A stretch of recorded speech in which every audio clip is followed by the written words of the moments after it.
This story happened a couple of years ago when I was a freshman in high school. I remember me and my buddy Jay would go play Nicky Nine Door, otherwise known as Ding Dong Ditch, which was a game where you would go to a random person's door and knock while running away before it got answered. Me and Jay loved to do this kind of thing, especially on Friday nights when the school week was over. We were the modern-day little rascals, looking to get a kick out of seeing any adults become annoyed by our childish antics. One day, during gym class, me and Jay sat on the bleachers while collectively discussing what potential houses we could prey on next. That's when Jay suggested our school janitor, Mr. G, as he casually mopped the side of the gym floor in front of us. "Dude, let's hit his house tonight. Apparently his house is notorious for being nine-doored all the time." "I don't think that's a good idea, dude. Didn't you hear his daughter died?" "Oh yeah. Poor little thing was getting teased too much for having pet squirrels." "Pet squirrels?" "Yeah, she was the laughingstock of the school because it was rumored that Mr. G collected squirrels and brought them home just so his daughter could have some pets." "Really? That's weird." "What in the hell are you two idiots looking at?" "Yeah, that's what I thought.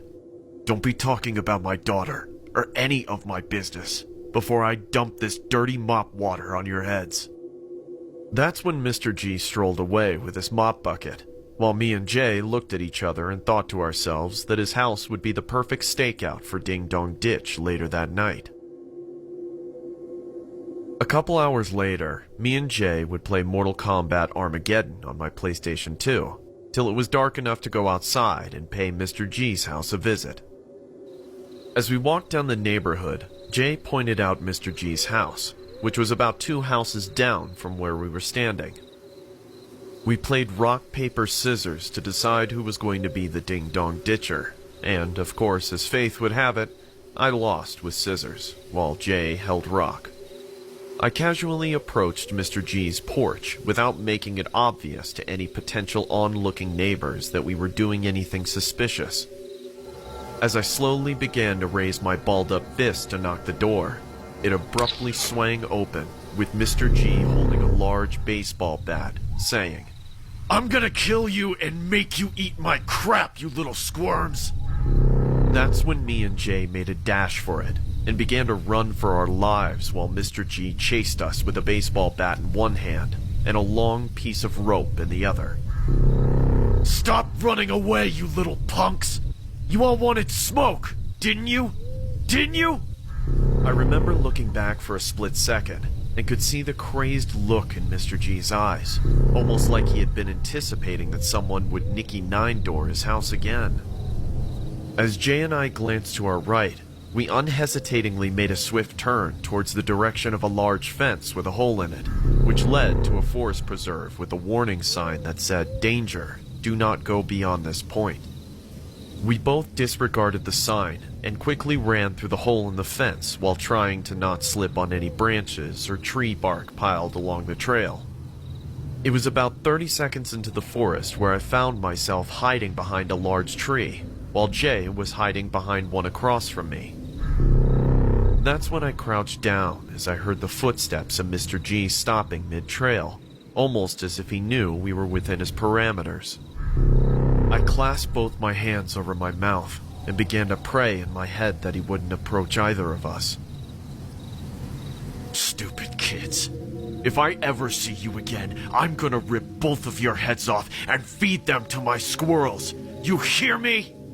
I know you little pieces of crap are the reason why my daughter is dead. I just know it. I know you two picked on her at school. Am I right? I swear to God, if I ever see you come by my house again, I will turn both of you to my kids. I'm lonely. I just need another child. And you pricks took everything away from me." That's when I heard him slowly exit the woods, as his footsteps became more faint along the way. Me and Jay were so shaken up to the point where we remained hidden behind our respective trees for about a good 10 minutes before we thought it was safe enough to head back on the trail. "I think the coast is clear." Dude, this is the last time I'm ever doing this. You think? How in the hell do we get home now? That's when me and Jay had to decide what our next move was. The issue was getting home, as we knew the only way out was through the hole in the fence. We obviously didn't want to run into the risk of encountering Mr. G again, so we both mutually agreed to go the opposite direction and find an alternative way home through the forest preserve. As we got deeper into the forest, I can recall stepping on a gooey substance, almost like it was a dead cat of some sort.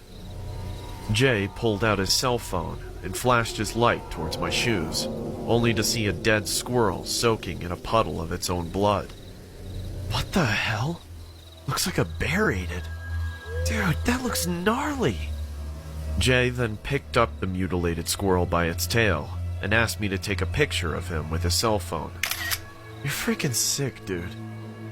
He then dropped the dead squirrel on the ground, and we proceeded to head further into the trail. That's when we saw about a dozen mutilated squirrels scattered along the pathway. What the hell? Dude, we have to go back. Jay? I began to glance at Jay as he looked at me with a gaunt and horrific expression on his face. That's when I realized that he wasn't looking at me. He was looking behind me, as he pointed past me with his trembling finger. I turned my head to look behind me, only to see a little girl sitting a couple of meters away from us, having a picnic by herself. As I squinted my eyes, I could see her chewing on a dead squirrel, as she then looks at our direction and said, "Please bring me home to my daddy.